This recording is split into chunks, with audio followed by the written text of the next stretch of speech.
Thank you for joining me today. I can't wait to share. My guest speaker here is Alicia Floyd. She is a leader in a Fortune 100 company.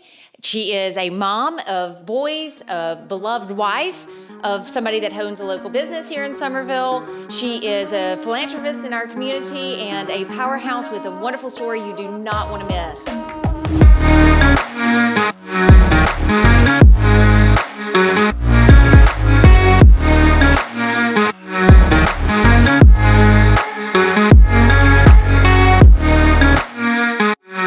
Alicia, thank you for joining me today. This is an honor and a privilege to have you on to the podcast. Thank you so much. You kind of had asked me earlier, why, maybe I was inviting you. And here's why. I admire you a lot because you're a leader in this community. You pour back into it. You're a huge philanthropist, and we're going to talk about that. You are a real estate investor. You have bought some short-term rental properties that are now becoming liquid with some asset, some money rolling in. You're running it as a true business. You have a family. You've got 2 boys. You've got a husband that you love on and admire, and we'll talk about him if you're okay talking personal world. Oh, yeah, my man. Yeah. So from an outsider looking into your world, now we do know each other socially, and our kids have gone to the same school and such, but from anybody looking into your world, they see a powerhouse woman.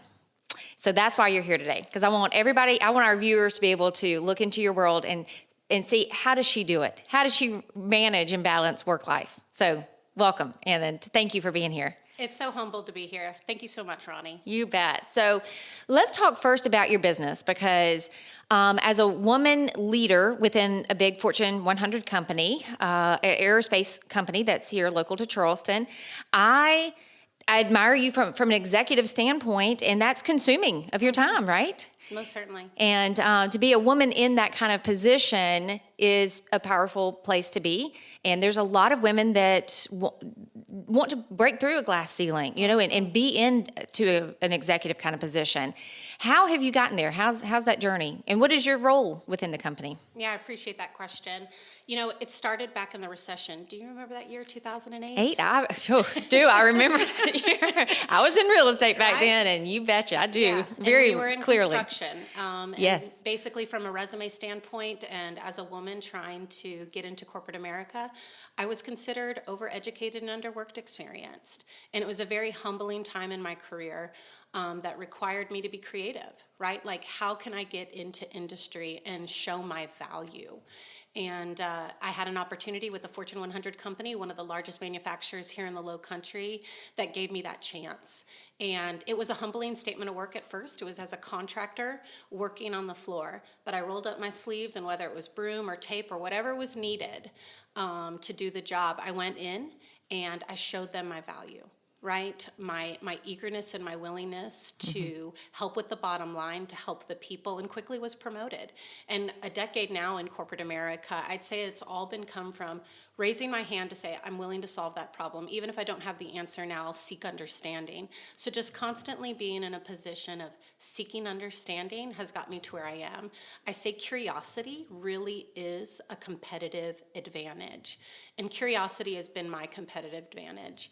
And I've just been kind of a passion project within my company. I do a lot of efforts around diversity and inclusion, specifically around women in leadership. We've held forums inviting women from all levels in their career, whether it's politically, academically, corporate, to come together in a forum to talk about our strengths and what we bring to our industries or to our schools or to government. And it's really powerful when you take that moment to pause.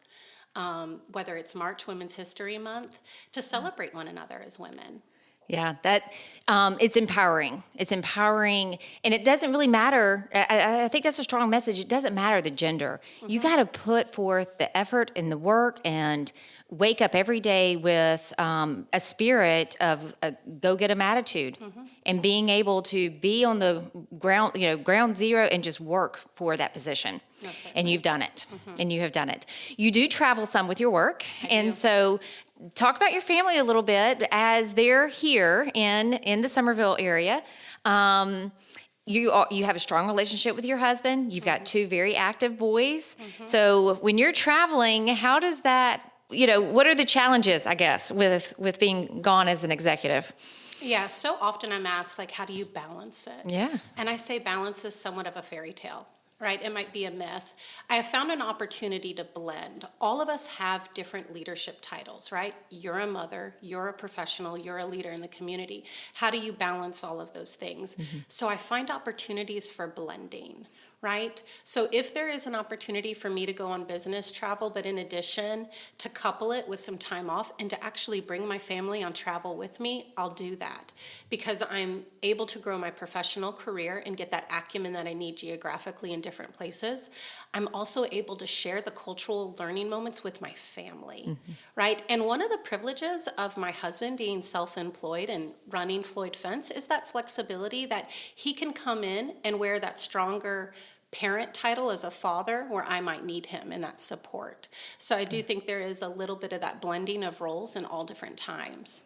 Yeah. Talk about Floyd Fencing for just a moment. We kind of gave a plug in. I know I've sent Tristan some work. Thank He you. does excellent work for anybody that's in the low country that needs a fence installed. He does do a great work, but he is an entrepreneurial, and y'all kind of have that spirit in the household. And I think it's a great training for the boys. Yeah, most certainly. It comes back to 2008 when the real estate and the construction industry was being hit. I was honestly falling in love with a Mr. Tristan, and the economy was crashing while we were falling in love. And you think about those opportunities when you want to start life together, and it is quite humbling when financially there's those impacts when you want to begin life. We took an opportunity to make lemonade out of lemons. The company that he worked for went bankrupt in the construction industry, and I saw an opportunity as a recent graduate of the Citadel MBA program to acquire and buy that company that was going bankrupt.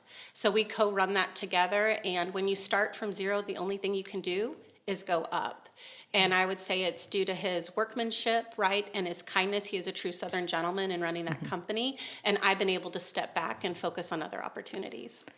Well, let's talk about for a moment, as you brought up travel, I live vicariously through, I too love to travel. I've kind of taken an approach in life that it's about the moments and the memories that you're creating with those that you love. You guys travel a lot as a family, and in doing so, you've been exploring areas and also buying investment properties that you short-term lease, STRs as we know them in real estate. Are you open to talking about the journey that has led you into buying these short-term rentals and running it as a full-fledged business, side business as well? Yeah, and Ronnie, I love your pictures too. Your girls there in New York, I was like, we're adding that. Do it. To the next trip. Yes. Every year I try to take one trip. And actually, in fact, on a side note, I do a lot of our trips one-on-one because otherwise it becomes management. As a single parent, I want to create relationships on those trips with the girls, and when it's 3 kids to 1 parent, it sometimes gets to be more of a management. And so this was a big one to take all 3 of them on, and it was incredible opportunity. But who knows what 2023 is going to bring? I'm definitely going to benchmark that because I think one of the love languages is quality time. So having that one-on-one with the trips. Do it. But yeah, back to the question. I would say I went to Disney World 12 years ago. And it was magical, right? But it was also an element of somewhat exhausting. And I thought about, why do we want to be in this hustle of working 40, 60 hours a week every day, right? And then thinking about that 1 or 2 trips a year. So I thought about what can we do differently as a family to prioritize quality time and exploring and curiosity and just sharing the beauty of this world, right? Whether it's geographically, culturally, through food. And we bought and took a risk. Again, in a recession, 2020, we bought a property in beautiful Edisto Island as a place to just escape and to do family time. And that was really the priority. And then from there, it kind of evolved from making memories to making money. Yeah. So now when I go in and I look at opportunities to invest, I say, can we make memories and or can we make money? And we have found a way to do both. And it truly is a blessing. And there are some tips that I could give on the way that we do it. We do it, very modestly with less than 1,000 square footage, looking at HOAs, making sure that it's a place that we can have personal enjoyment as a family in that cost-benefit analysis if it might not make as much money in different seasons. And we're on our 4th property. We got our first mountain property out of state in West Virginia in Snowshoe. And, my 5-year-old, he came to mommy and he said, "I've never seen snow." So again, that motivation of making memories or making money is how we make our decisions in these investment properties. So in thinking about running this as a business, you did put it, you incorporated that, correct? Yes, ma'am. And so now it has its own entity and P&L, and you're full-fledged running it to make money. A lot of people want to push into that realm. I talk with a lot of investors that want to push into that realm. You got to take a leap of faith at some point. You got to be smart and do your education behind that investment, but at some point you just got to pull the trigger and make it happen. And there's a lot of literature and books and podcasts about just do it, right? Yeah. And again, it comes back to that simple fact that I'm willing to take that risk financially because I know in the cost-benefit analysis I'm going to make memories. And if I can make vacationing into a business, then that is a win all in itself. Absolutely. Absolutely. Let's talk about, for a moment, you putting back into the community. We both live here in Summerville. We both have a love for our community, but you have a real passion for pouring back into it. And in fact, you even had an honor. I was at an event last year where you even received an honor. Talk about your community involvement. Yeah, I appreciate that. I would say once upon a time I was that little girl that was at risk and in need. And I know what it's like to be on the recipient side of that, whether it's for the first time ever having a Christmas, right? Or having a warm coat or a pair of shoes that you don't need to duct tape, right? So with that, the test before the testimony, I am just in a place right now where I feel very blessed that I can give one of 3 things. I had a mentor at the Citadel tell me, Alicia, as a leader, as a true leader of service, you're to give your time, your talent, or your treasures. So when I reflect, maybe a decade ago, I didn't have a lot of treasures to give, monetary donations, sponsorships, but I had time to give or my talent. And now I'm in a different place in my career where maybe I have that ability to give more treasures in less time.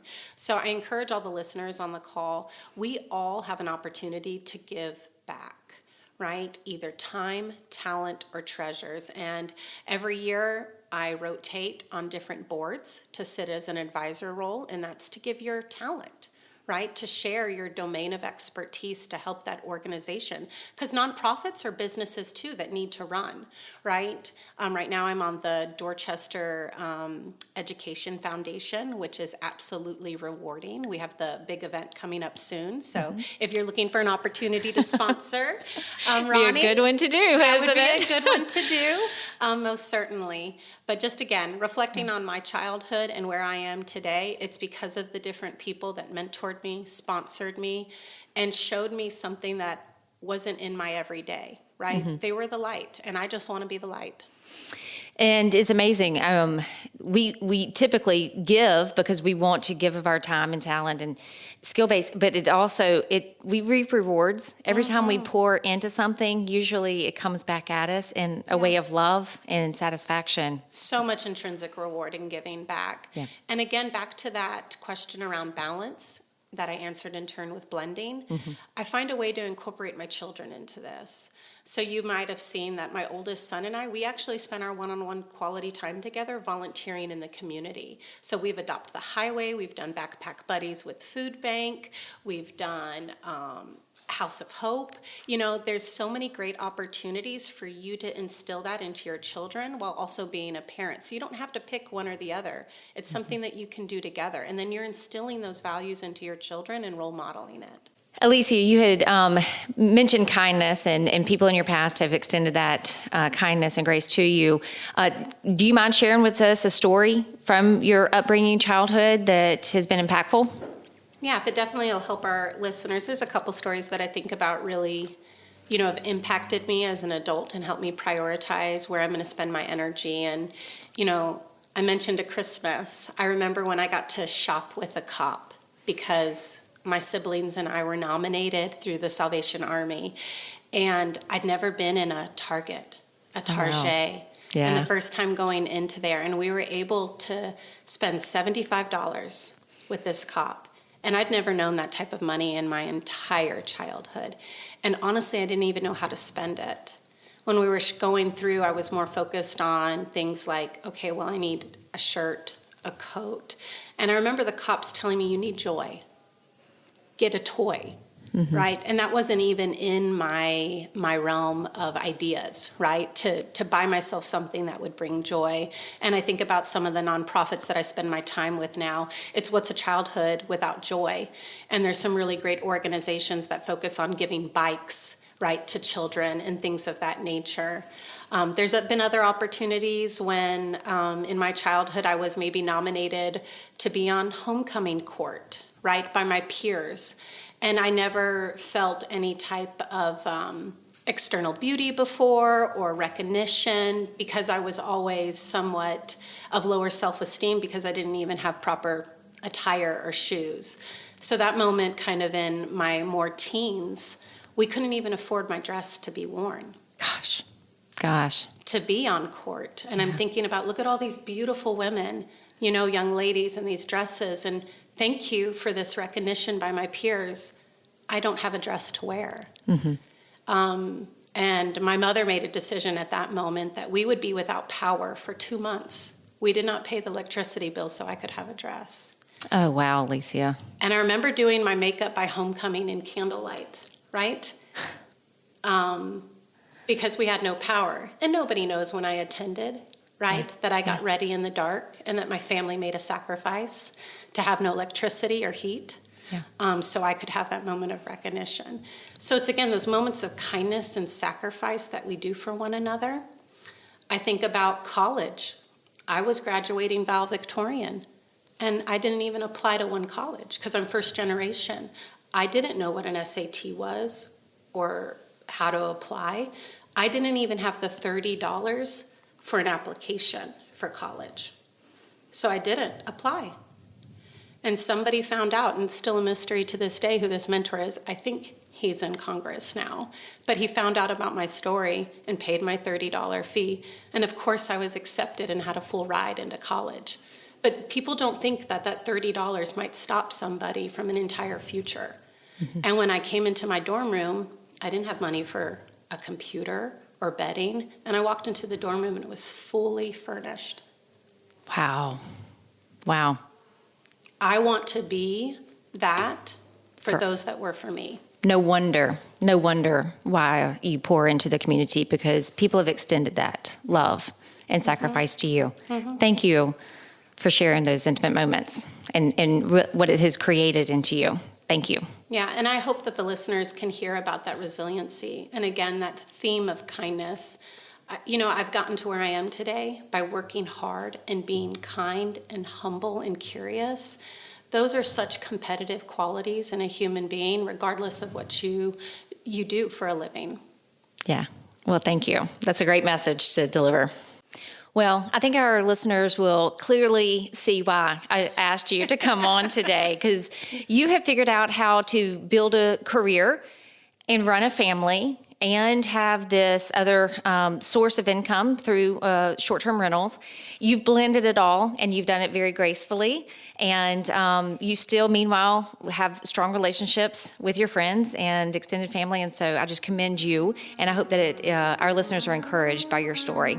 Thank you so much, Ronnie. You're welcome. Thank you for tuning in. We'll see you in 2 weeks. If I can assist you, reach out. Let's talk.